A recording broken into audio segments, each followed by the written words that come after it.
This was the story of how I almost died as a young kid home alone, and possibly the most intense night of my life with way too much going on. We're a family of 5. I was 10 at the time.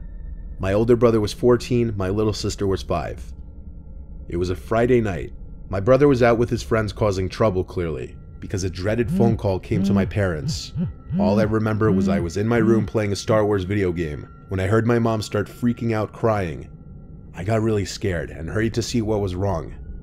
My mom was on the phone with the hospital, calling to inform my parents that my brother had gotten hit by a car. Obviously, we were all shaken and really scared.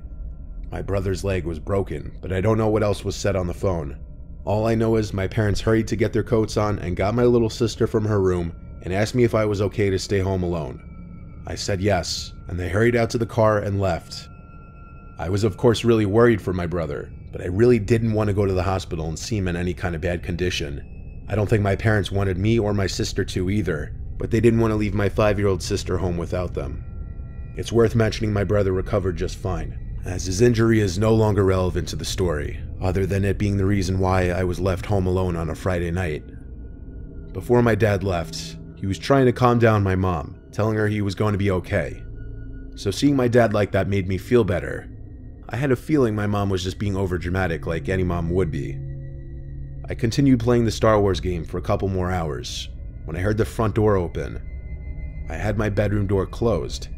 By this point, it was easily past midnight and past my bedtime, so I turned off the TV and PlayStation and crawled into my bed with my Game Boy. I tried listening to hear my parents' voices, maybe hear if my brother was with them or just hear what they were saying, but I didn't hear anything. After a few minutes of not hearing them even come up the stairs, I had a feeling something was wrong. I went to my door and quietly opened it, then walked over to the ledge and banister that overlooked the living room. The lights were off, but there were 3 tall people standing in my living room. They weren't my family. I was so petrified that I was frozen for a second before I could quietly walk back into my room and shut the door as quietly as I could in my trepidation. But it wasn't quiet enough, and I knew it. They had to have heard the door click shut even if just slightly. I hurried to my closet door, opened it quietly, stepped inside, then shut the door. I had myself sitting behind a bunch of the boxes and bags of clothes that were stuffed in my closet. I was actually pretty covered from view. There was this short period that felt like forever that I was anticipating my bedroom door open, and it did. And at that moment, I knew I was going to die. I heard footsteps walk into the room. I couldn't tell how many people. It may have been 1, it may have been 2. I heard the footsteps move to my bed. Then I heard my covers being played with. Then silence. Then more footsteps towards the closet door. Then silence for a few seconds. And then the closet door opened.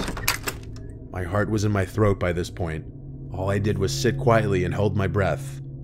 The door was open for a really long time, but I didn't look up. I didn't move. It had to be a good 20 seconds of silence before the door closed again. Footsteps walked away from the door, then out of the room.